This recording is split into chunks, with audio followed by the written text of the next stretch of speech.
24 ऑगस्टच्या बंदला महाराष्ट्रातील सर्व जनतेने व व्यापाऱ्यांनी सहकार्य करावे. अमरावती जिल्हा काँग्रेस कमिटीचे जिल्हावासियांना आवाहन. जिल्हा काँग्रेस कमिटीद्वारा पत्रकार परिषदेचे आयोजन. ऑल इंडिया काँग्रेस कमिटीच्या प्रवक्त्या अनुमा आचार्य यांची उपस्थिती. बदलापूर घटनेचा जाहीर निषेध करीत महिला अत्याचाराच्या बाबतीत महाराष्ट्राचा क्रमांक सर्वात आधी लागत असल्यामुळे हा चिंतेचा विषय असल्याचं ऑल इंडिया काँग्रेस कमिटीच्या प्रवक्त्या अनुमा आचार्य यांनी सांगितलं. त्याचबरोबर बदलापूर घटनेचा जाहीर निषेधही केला. महिला अत्याचाराच्या बाबतीत देशभरात महाराष्ट्र आघाडीवर येतो याबाबत त्यांनी चिंता व्यक्त करीत गेल्या वर्षभरात 7,000 पेक्षा जास्त महिला अत्याचाराला बळी पडल्याचं सांगितलं. त्याचबरोबर 24 तारखेला महाविकास आघाडीच्या वतीने पाळण्यात येणाऱ्या बंदला सर्वांनी समर्थन द्यावं असे खासदार बळवंत वानखडे यांनी सर्वांना आवाहन केले. यावेळी पत्रकार परिषदेला खासदार बळवंत वानखडे, ऑल इंडिया काँग्रेस कमिटीच्या प्रवक्त्या अनुमा आचार्य, आमदार यशोमती ठाकूर, बबलू देशमुख, माजी आमदार वीरेंद्र जगताप, मिलिंद चिमोटे, बबलू शेखावत, आसिफ तवलकर, विलास इंगोले आणि जिल्हा काँग्रेस कमिटीचे समस्त पदाधिकारी प्रामुख्याने उपस्थित होते. नमस्कार मंडळी. आज अमरावतीमध्ये ऑल इंडिया काँग्रेस कमिटीच्या प्रवक्ता विंग कमांडर अनुमा आचार्य जी या ठिकाणी आलेले आहेत. आपल्याला ठाऊक आहे की महाराष्ट्र किती असुरक्षित झालेला आहे. त्या अनुषंगानं आज या ठिकाणी ऑल इंडिया काँग्रेस कमिटीची प्रेस कॉन्फरन्स ठेवलेली आहे आणि त्या प्रेस कॉन्फरन्ससाठी मॅडम इथे आलेले आहेत.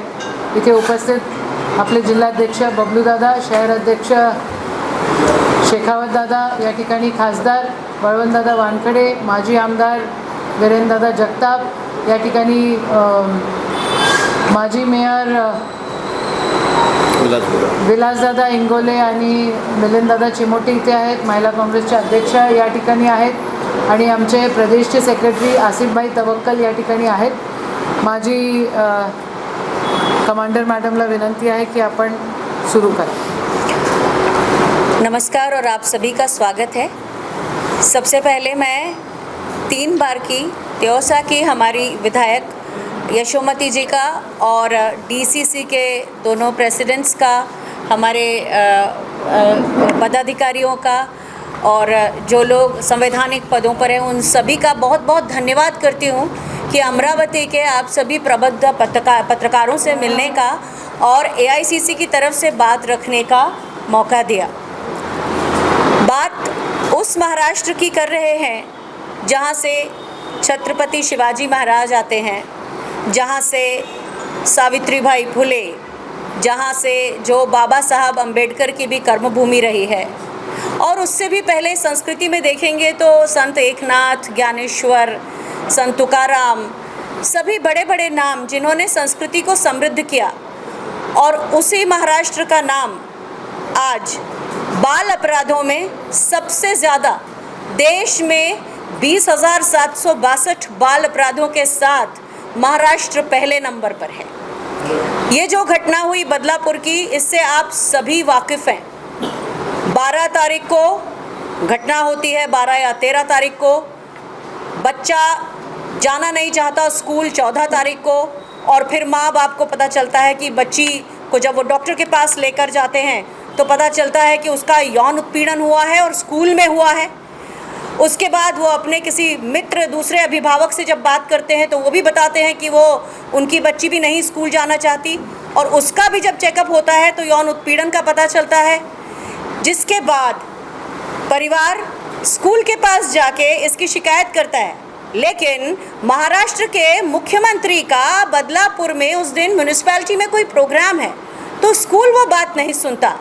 और 16 तारीख को जब वो एफआईआर दर्ज कराने जाते हैं तो महिला थाना निरीक्षक होने के बावजूद भी, इंचार्ज जो है वो महिला है, शुभदा नाम है उनका, और उसके बावजूद भी 12 घंटे लगते हैं उनको रिपोर्ट लिखने के लिए. यानी कि टेक्निकली 17 तारीख की रात को रिपोर्ट लिखी जाती है.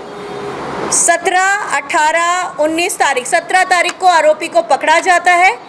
लेकिन सरकार का और स्कूल के प्रशासन का काम जो है वो किसी तरह से साम दाम दंड भेद से इस मामले को रफा दफा करने का है. क्यों है? क्योंकि भारतीय जनता पार्टी के 2 सक्रिय सदस्य उस बोर्ड के ट्रस्टी हैं. तुषार आपटे, जो चेतन आपटे का बेटा है, जो शहर अध्यक्ष है बदलापुर का, और दूसरा जी, जो कि नंदकिशोर काटकर, ये भी उसी के सदस्य हैं।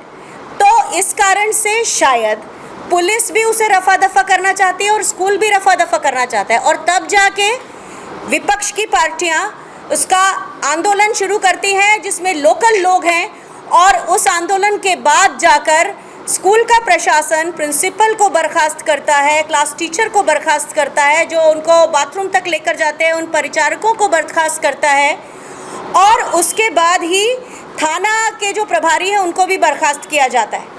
तो कुल मिला के ये बताता है कि मुख्यमंत्री के अपने निर्वाचन क्षेत्र में बच्चियां सुरक्षित नहीं हैं, महिलाएं सुरक्षित नहीं हैं, और गृह मंत्री की पुलिस, गृह मंत्री यानी कि जो डिप्टी चीफ मिनिस्टर हैं, उनकी पुलिस जानबूझ के डिले करती है इस सब के रजिस्ट्रेशन में।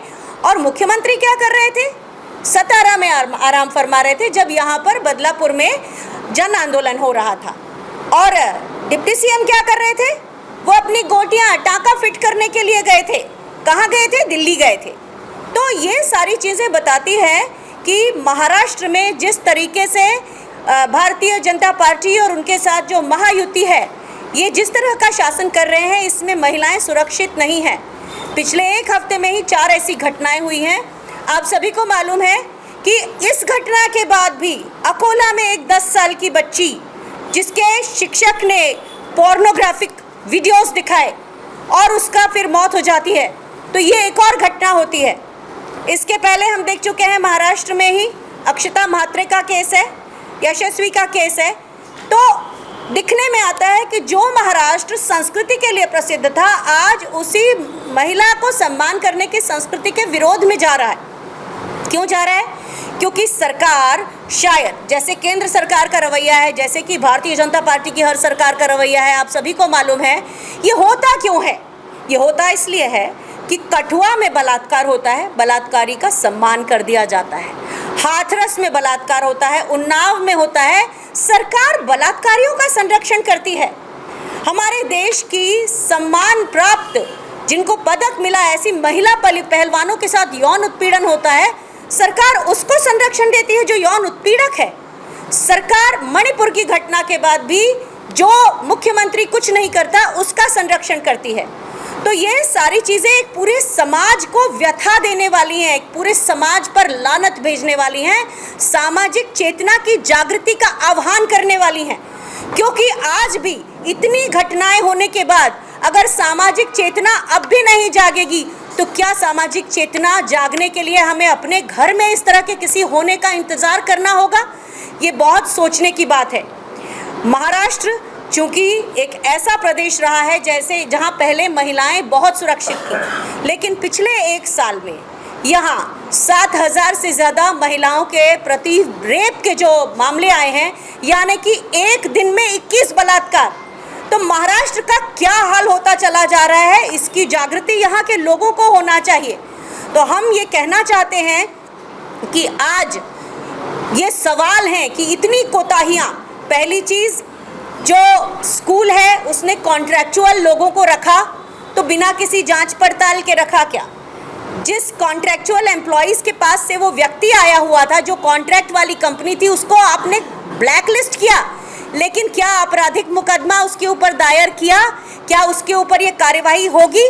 और एक और बहुत शर्मनाक बात है, ये बात कहते हुए कि स्वतः संज्ञान लिया मुंबई के मुख्य न्यायालय ने, हाईकोर्ट ने, और उन्होंने कुछ सवाल पूछे मुंबई पुलिस के साथ कि 13 को घटना होती है, अब 16 तारीख को रिपोर्ट लिखते हैं, FIR लिखते हैं, और 22 तारीख की रात के 2 बजे आप ये कहने के बाद, लोगों के हल्ला करने के बाद, आप दूसरे बच्चे के पेरेंट्स का बयान लिखते हैं। इतनी देर क्यों? ये केस क्लियर कट पॉक्सो का है, तो इसकी धाराएं पुलिस को सबसे पहले लगानी चाहिए थी, जो कि नहीं लगाई। तो मुंबई हाई कोर्ट ने इस बारे में जानकारी चाहिए है और कहा है कि जल्दी से जल्दी जो आने वाले मंगलवार को जो सुनवाई होगी, उसमें पॉक्सो की कौन सी धाराएं लगाई गई है उसके बारे में भी बताएं। तो मेरा यहाँ पर आके AICC की तरफ से ये कहना है कि ये सामाजिक चेतना का विषय इसलिए भी है कि अगर आप कलकत्ता का मामला देखें तो भी पोर्नोग्राफिक वीडियो की बात सामने आती है कि जो आरोपी है वो पोर्नोग्राफी के वीडियो देखता था। यहाँ की आप बात करें, अकोला की बात करें तो भी वही पोर्नोग्राफिक वीडियो, जब आप बदलापुर की बात करते हैं तो वही पोर्नोग्राफिक वीडियो। यानी कि जब आपने डिजिटल क्रांति की शुरुआत की तो क्या आपने उसके जो नुकसान थे उसके खिलाफ कोई चीज़ आपने रोक के रखी? क्या उसके खिलाफ आपने धाराएं, उसके खिलाफ क्या आपने कोई नियम बनाए?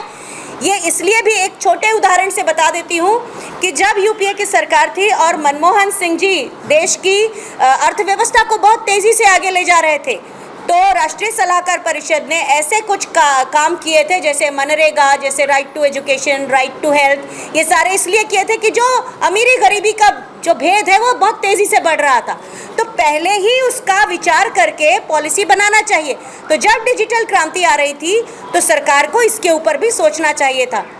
मैं अपनी बात खत्म करूं उसके पहले मैं महाराष्ट्र के सारी जनता का आह्वान करती हूँ और ख़ासतौर पे अमरावती के लोगों का आह्वान करती हूँ कि ये सामाजिक चेतना अब जागृत करिए, ये बेहद ज़रूरी है। सरकार जब तक अपराधियों को संरक्षण तब तक दे सकेगी जब तक पूरे लोग सरकार का खुले मन से विरोध नहीं करते, साहस के साथ विरोध नहीं करते और सरकार से जवाबदेही की राजनीति करने की डिमांड नहीं करते। मेरी बात मैं ख़त्म करती हूँ। आपके सवाल हैं तो मुझसे ज़रूर पूछिए।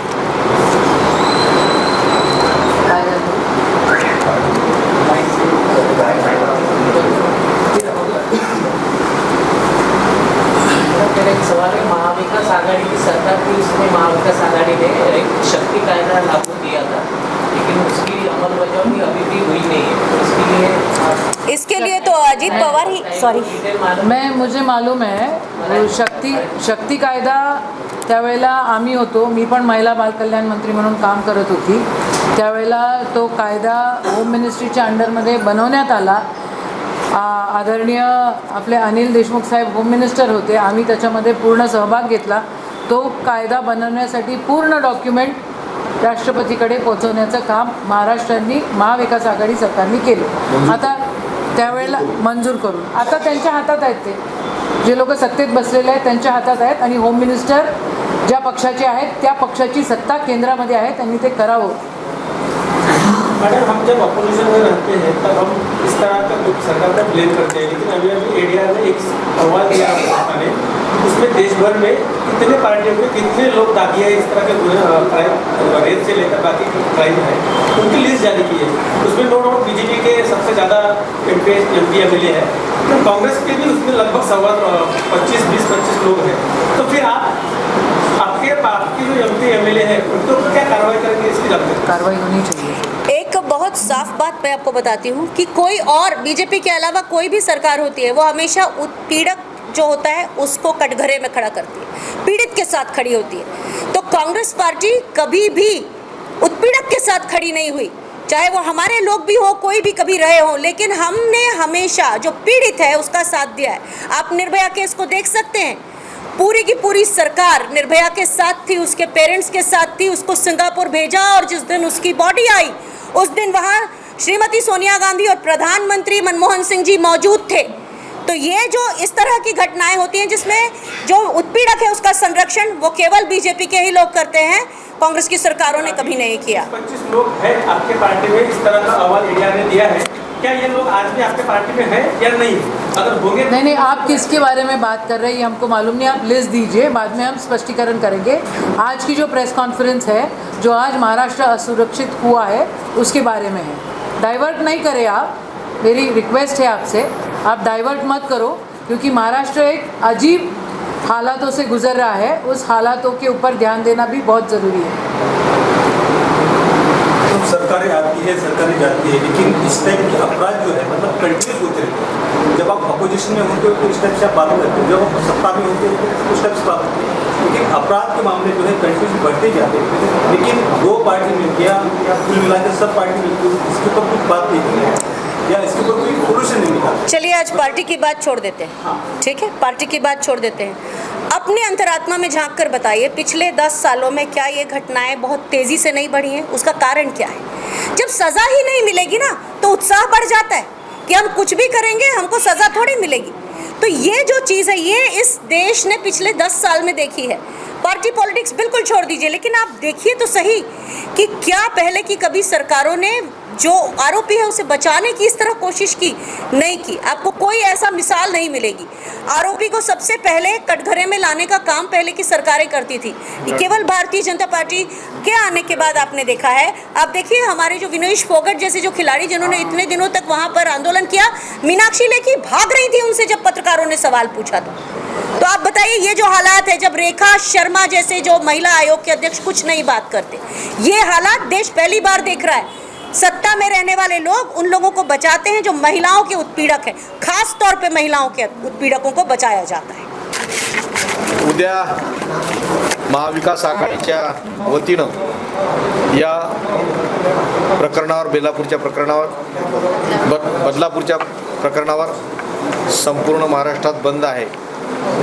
तर त्याच पद्धतीनं अमरावती जिल्ह्यात सुद्धा महाविकास आघाडीच्या सर्व नेत्यांनी ठरवलेलं आहे की उद्या पूर्ण कळकळीत बंद राहील।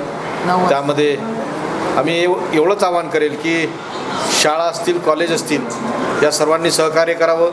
व्यापारी बंधू असतील, व्यापारी बंधूंनी सहकार्य करावं। जे जे काही घटक आहेत जे रस्त्यावर असतात त्या सर्वांनी या बंदमध्ये आम्हाला सगळ्यांनी सहकार्य करावं, जेणेकरून हे काही अनुचित प्रकार घडणार नाही किंवा सौहार्दाचं वातावरण राहील, अशा पद्धतीनं आम्हाला सहकार्य करावं ही या निमित्तानं मी आवाहन करेन। उद्या सकाळी 9 वाजता ते दुपारी 2 वाजेपर्यंत बंद या ठिकाणी आहे आणि सगळ्यांचा सहभाग त्याच्यामध्ये राहील। कारण हे आपण करतोय, आपल्या प्रत्येकाला बहीण आहे, प्रत्येकाला आई आहे, प्रत्येकाला बायको आहे। हे आपण महिला सन्मानाच्या साठी हा बंद करतोय। हा पुकारलेला बंद आहे, महाविकास आघाडीने तो पुकारलेला आहे आणि आपण सगळेजण त्याच्यामध्ये सहभागी राहाल अशी विनंती आहे। उद्या सकाळी 9 वाजता राजकमलमध्ये आम्ही सगळे जमतोय आणि त्या बंदचं आवाहन त्या ठिकाणी आम्ही करू।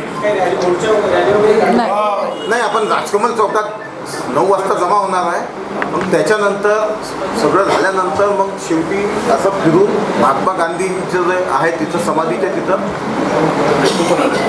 लाडकी बहीण योजनेवर एक प्रश्न आहे। बँकांमध्ये मोठ्या प्रमाणावर गर्दी होत आहे। आता इगतपुरीच्या एका स्टेट बँक परिसरात रात्रीपासून महिलांनी रांगा लावल्या आहेत KYC करण्यासाठी। रात्रभर तिथंच रात्र जागून महिलांना काढावे लागले, कसं पाहताय? हे KYC हा खूप मोठा प्रॉब्लेम आहे। हा शेतकऱ्यांचा असो, सामान्य जनतेचा असो किंवा लाडकी बहिणीसाठी असो, असं आहे। हे जे सरकारमध्ये बसलेले आहेत, ज्या प्रकारे यांनी इलेक्शन 1 महिना समोर ढकलवलं, 1 महिना करतायत की अजून किती करतायत कुणास ठाऊक, त्यांना नियोजनच करता आलेलं नाही आहे कोणत्या गोष्टीचं। इलेक्शन समोर ठेवून त्यांनी ही योजना केलेली आहे। चला केली, देर से आए लेकिन आए तो, लेकिन आए है तो ढंग से आना चाहिए था ना। इतकं विस्कळीत पूर्ण करतायत, खूप लोकांना त्रास होतो आहे याचा।